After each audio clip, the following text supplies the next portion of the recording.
હાલો, આજે આપણે જોવાના છે પૂર્ણાંક સંખ્યાના ગુણાકાર. આપણે સાદા ગુણાકાર તો કરતા હોય ને, એ પ્રાકૃતિક સંખ્યાના ગુણાકાર કહેવાય. તમે ધારો કેમ કરો કે 2 ગુણ્યા 3, તો આ કેવા છે? પ્રાકૃતિક સંખ્યાનો ગુણાકાર છે. કેટલો જવાબ આવે? 6. હવે પ્રાકૃતિક સંખ્યા બધી પૂર્ણાંક સંખ્યામાં આવી જાય તો આને પૂર્ણાંક સંખ્યાનો ગુણાકાર કહેવાય ને. આ સિવાય પૂર્ણાંક સંખ્યામાં ઋણ સંખ્યા આવે તો ઋણ સંખ્યા આપણે લઈ -3 ગુણ્યા 4, તો આ કહેવાય પૂર્ણાંક સંખ્યાનો ગુણાકાર. આ પૂર્ણાંક સંખ્યાનો ગુણાકાર કહેવાય, આ પૂર્ણાંક સંખ્યાનો ગુણાકાર કહેવાય. તો ગુણાકારની રીતે જ થાય. ખાલી નિશાની જોવાની. શું જોવાની? ખાલી. હાલો, 3 ગુણ્યા 4 એટલે જવાબ કેટલો આવે? 12 આવે. બરાબર. હવે આની હાવ સાદી ટ્રીક. ઋણ નિશાની કેટલી વાર આવી? જો એકી વખત ઋણ નિશાની આવે તો જવાબ કેવો આવે? માઇનસ. હવે આ એક ઋણ હતી, આ કેવી હતી? ધન. તો આ ઋણ અને ધનનો ગુણાકાર થયો, જવાબ કેવો આવ્યો? માઇનસ, એટલે કે ઋણ આવ્યો. એવી જ રીતે તમે 2 ઋણ લ્યો તો -15 ગુણ્યા -4. હાલો, તો ગુણાકારની જેમ જ કરવાનો. શું જોવાનું? 15 ચોક 60. માઇનસ કેટલી વાર આવ્યા? 2 વાર. એટલે બેકી વાર થયો.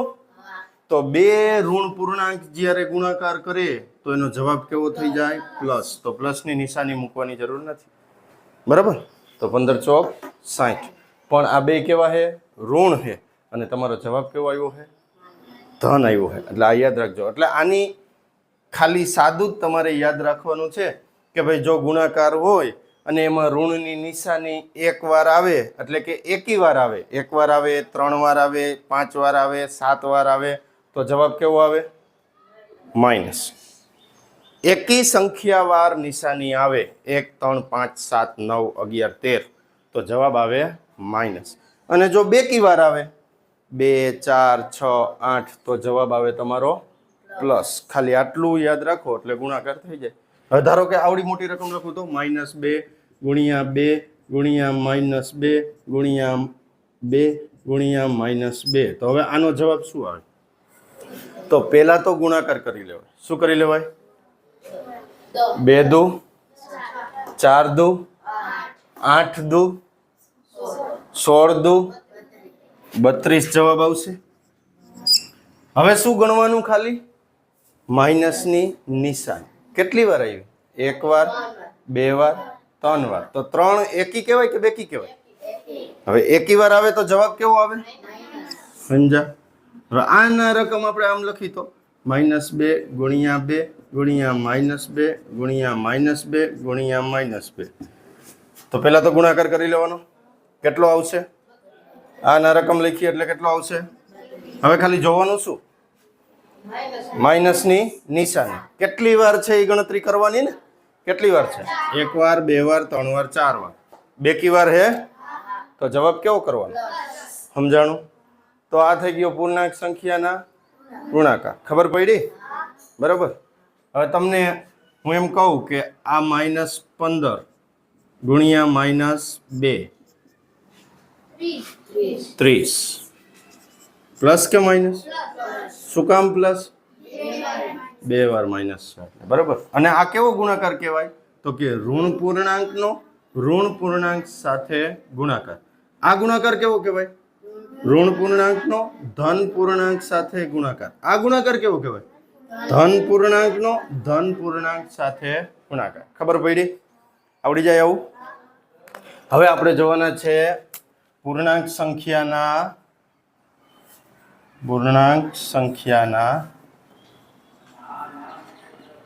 ગુણધર્મો. ગુણાકાર માટેના ગુણધર્મો. ગુણાકાર માટે ગુણધર્મો આપણે તમને ખબર હોય તો જોયા હતા. સરવાળા માટે જોયા હતા ને. ક્રમનો નિયમ, જૂથનો નિયમ, સરવાળા માટેની તટસ્થ સંખ્યા, આવા નિયમો જોયા હતા.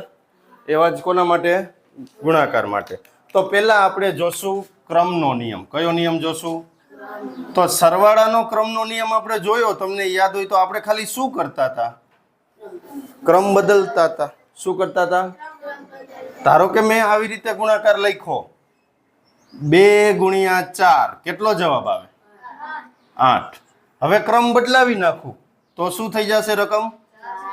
4 ગુણ્યા 2, તો કેટલો જવાબ આવે? કાંઈ ફેર પડ્યો જવાબમાં?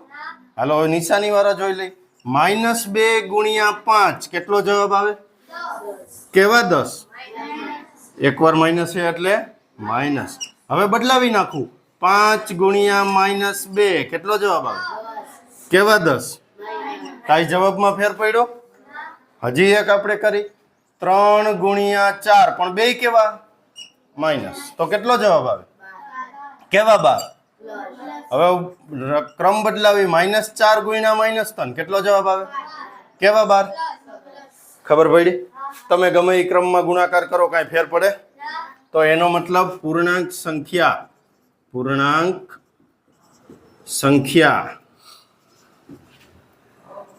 ગુણાકાર માટે કેવી છે? સમક્રમી છે. બરાબર ને? તમે ગમે એ ક્રમમાં ગુણાકાર કરી શકો છો, એમાં જવાબમાં કાંઈ ફરક પડતો નથી. અને પૂર્ણાંક સંખ્યા ગુણાકાર માટે સમક્રમી છે. સમજાણી વાત? હે? ચાલો બીજું છે શૂન્ય વડા. હવે આને આપણે તમને ખબર હોય તો સરવાળામાં ઓલું લખ્યું હતું કે ભાઈ a વત્તા b બરાબર b વત્તા a, આવું થાય ને? તો આને સંકેત સ્વરૂપે આપણે ગુણાકાર વાળું લખવું હોય તો શું લખાય?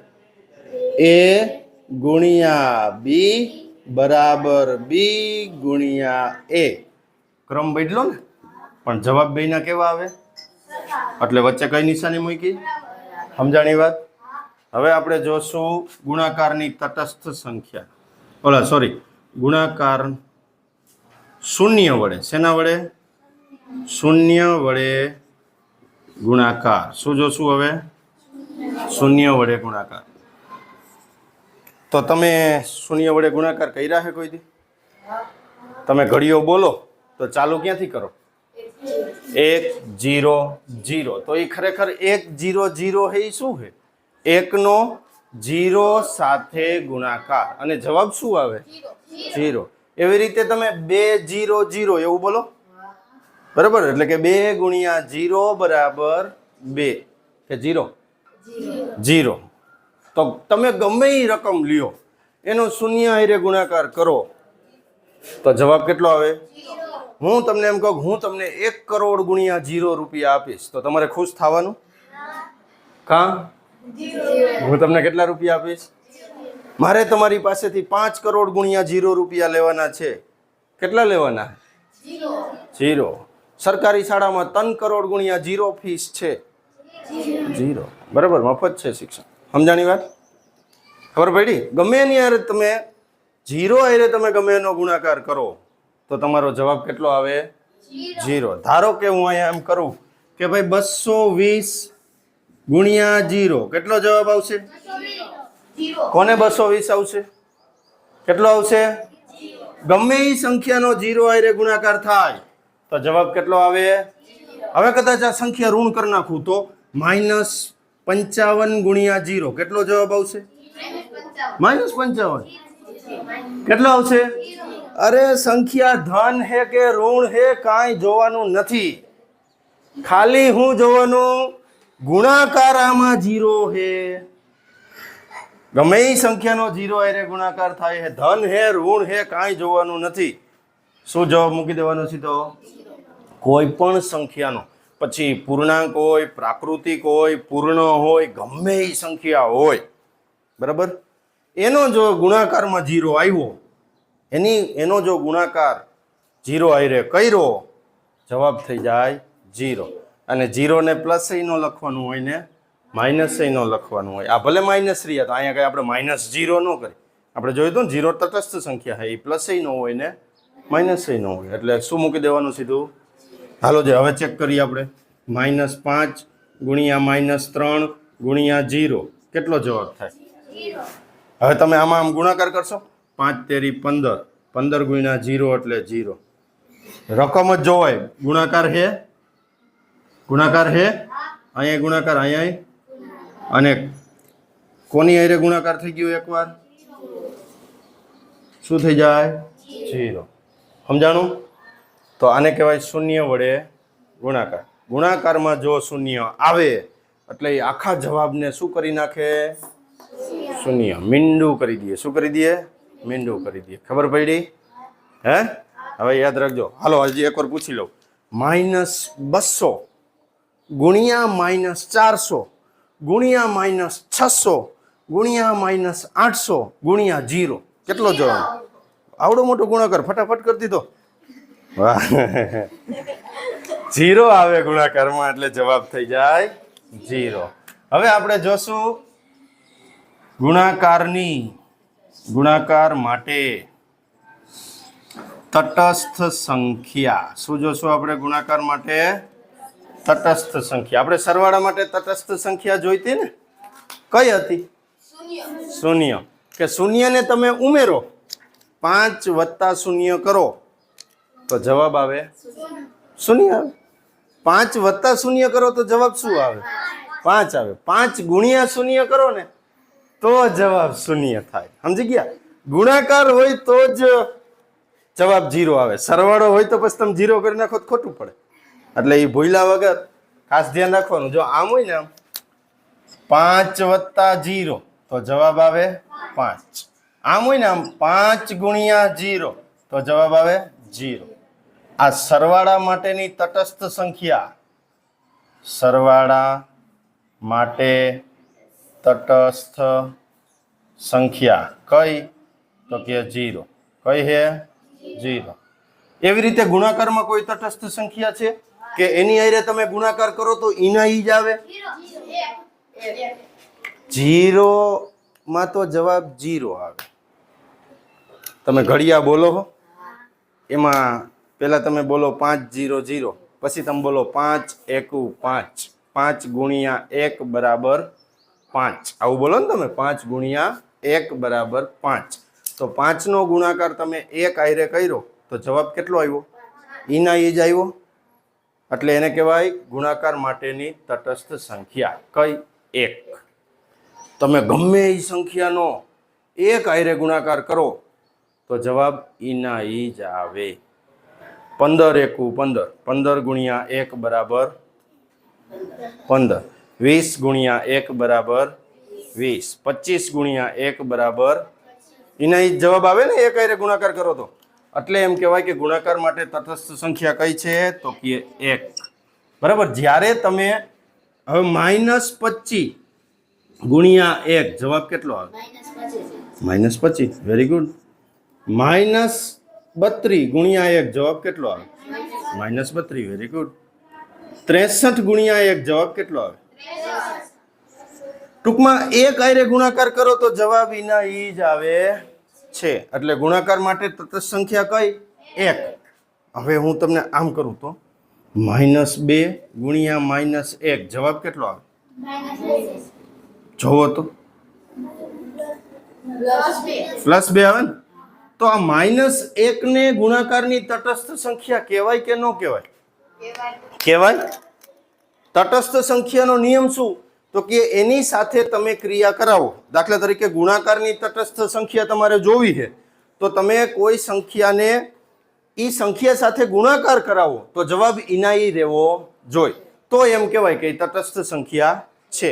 તો તમે 1 હારે ગુણાકાર કરો, આ 1 હારે કર્યો, આ 1 હારે કર્યો, આ 1 હારે કર્યો તો જવાબ ઈના ઈ જ આવે હે ને. પણ તમે -1 હારે કર્યો તો જવાબ ઈના ઈ આવ્યો કે બદલી ગયો? આ માઇનસ હતો, આ કેવો થઈ ગયો? તો -1 ને ગુણાકારની તટસ્થ સંખ્યા કહેવાય નહીં. ગુણાકારની તટસ્થ સંખ્યા નથી. કોણ નથી? -1 નથી. એટલે ખાલી ગુણાકારની તટસ્થ સંખ્યા 1 જ છે. અને એ કઈ 1 છે? +1. સમજાણી વાત? હે? ખબર પડી? બરાબર. તો આ થઈ ગુણાકારની તટસ્થ સંખ્યા. શું થયું? ગુણાકારની તટસ્થ સંખ્યા. ચાલો હવે એના પછીનો નિયમ જોવો. આને આપણે સંકેત સ્વરૂપે લખવું હોય તો a ગુણ્યા 0 બરાબર a 0 ગમે એ હોય 0 હારે ગુણાકાર કરો એટલે જવાબ થઈ જાય 0. હાથી ગુણ્યા 0 કરો તો જવાબ શું આવે? સમજી ગયા? સિંહ ગુણ્યા 0 કરો તો જવાબ શું આવે? 0. અને એવી જ રીતે ગમે એ હોય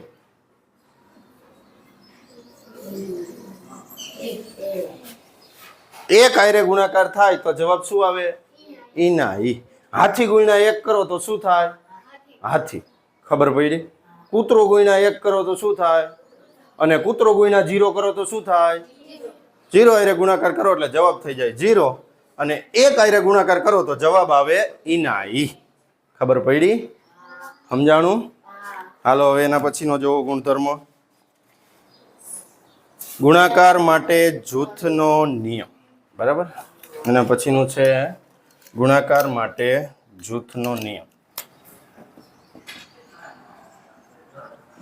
ગુણાકાર માટે જૂથનો નિયમ.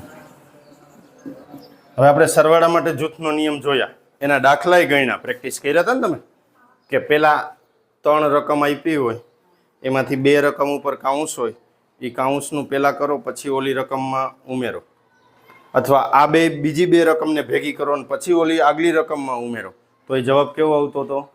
સરખો. એવું ગુણાકારમાં થાય કે નહીં એ આપણે ચેક કરવાનું છે. ધારો કે હું તમને આમ રકમ લખી દઉં 2 ગુણ્યા 3 ગુણ્યા 4 અને આ બેને હું શું કરી દઉં? કાઉન્સ કરી દઉં. આના રકમ પાછી હમેની સાઈડમાં લખું 2 ગુણ્યા 3 ગુણ્યા 4 અને આ બે સંખ્યા ઉપર શું કરી દઉં? કાઉન્સ કરી દઉં. તો આપણે શીખ્યા કે પહેલા કોનું કરવાનું? કાઉન્સનું પહેલા કરી નાખવાનું. તો 2 તેરી કેટલા થાય? તો 6 અને ગુણ્યા હવે બાકી છે એમને મૂકી દઉં ને તો 6 ચોક કેટલા થાય? અહીંયા જવાબ 24 આવ્યો. હવે જો જૂથનો નિયમ લાગુ પડતો હોય છે તો આ બાજુ જવાબ કેટલો આવશે? 24 આવશે ને. તો પહેલા કોનું કરવાનું? હંમેશા પહેલા કાઉન્સ હોય તો કોનું કરવાનું? તો આ એમનેમ રહેશે ને, એમને મૂકી દેવાય, પછી કાઉન્સનું કરવા જવાય. 3 ગુણ્યા 4 કેટલા થાય? 12. હવે 2 ગુણ્યા 12 કેટલા થાય? બે બાજુ જવાબ કેવો આવ્યો? સરખો જ આવ્યો ને. જવાબમાં કઈ ફેર આવતો નથી. હવે માઇનસ વાળું રાખીને ચેક કરી લઈએ એક દાખલો. બરાબર?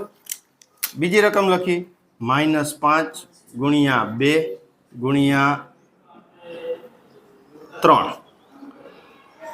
આ બે ભેગા રાખી. આના રકમ હું અહીંયા લખું -5 ગુણ્યા 2 ગુણ્યા 3. આ બેનું જૂથ રાખી.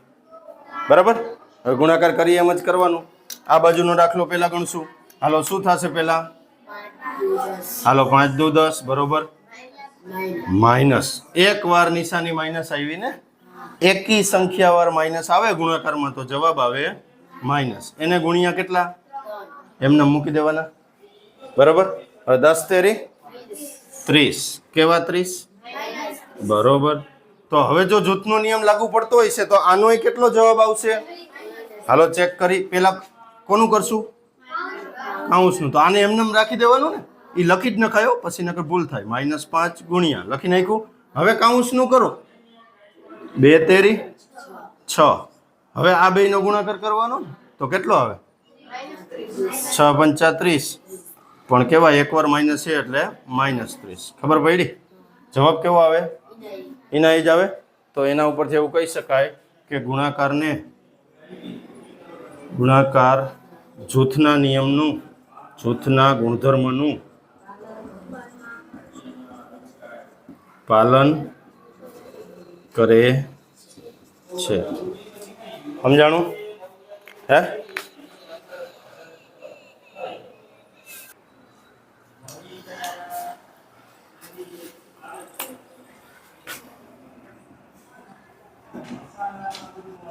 વિભાજનનો ગુણધર્મ. અને એમ કહેવાય ગુણાકારનું સરવાળા પર વિભાજન. શું કહેવાય આને? ગુણાકારનું સરવાળા પર વિભાજન. શું કામ કહેવાય? હું દાખલા તરીકે તમને કહું. પહેલાં હું કોઈ સંખ્યા નથી લખતો, ખાલી ABCD થી તમને સમજાવું. A ગુણ્યા B વત્તા C આવી રકમ હોય. આ A ગુણાકારમાં છે કોની સાથે? B વત્તા C ની સાથે. એટલે આ કાઉન્સની અંદર છે ને, અને A ગુણાકારમાં કાઉન્સની બારે છે ને, તો એનો મતલબ A આ કાઉન્સની અંદર જે બેય છે એ બેયને ગુણે. શું કરે? બેયને ગુણે. એટલે અહીંયા ગુણાકાર હતો, એ ગુણાકારે આ સરવાળાને શું કરી દીધો? જુદો કરી દીધો. શું કરી દીધો? બરાબર, વિભાજન કરી નાખ્યું આ B વત્તા C નું. એટલે A B ને ગુણશે અને A કોને ગુણશે? C ને ગુણશે. એટલે એમ કહેવાય કે ગુણાકારનું સરવાળા ઉપર વિભાજન. બરાબર, તો પેલા A કોને ગુણશે? B ને ગુણશે. તો શું થઈ છે?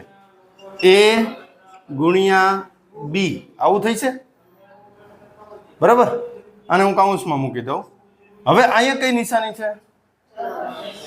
સરવાળાની. તો આ A ગુણ્યા B નો સરવાળો કરવાનો. કોની સાથે સરવાળો કરવાનો? તો કે આ A C ને ગુણશે. તો શું થયું? અહીંયા A ગુણ્યા C.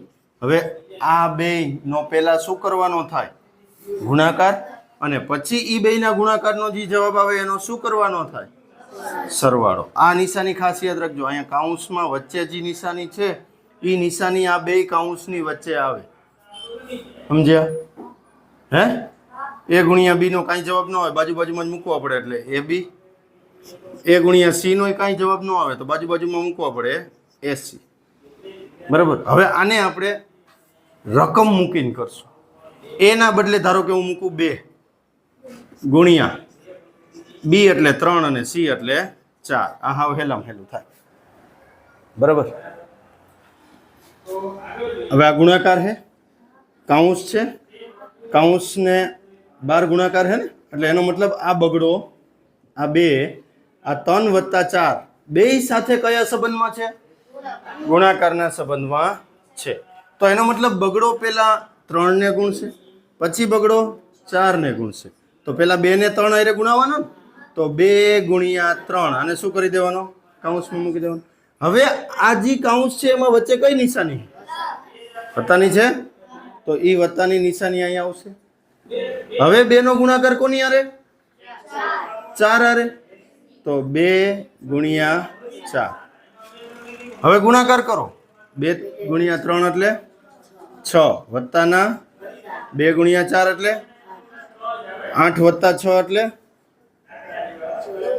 કેટલો આવે જવાબ? બરાબર, હે? એમને મહિનો ખબર પડી જાય. 3 વત્તા 4 કેટલા થાય? 7 ગુણ્યા 2 કેટલા થાય? બરાબર જ છે ને? સમજાણું વાત?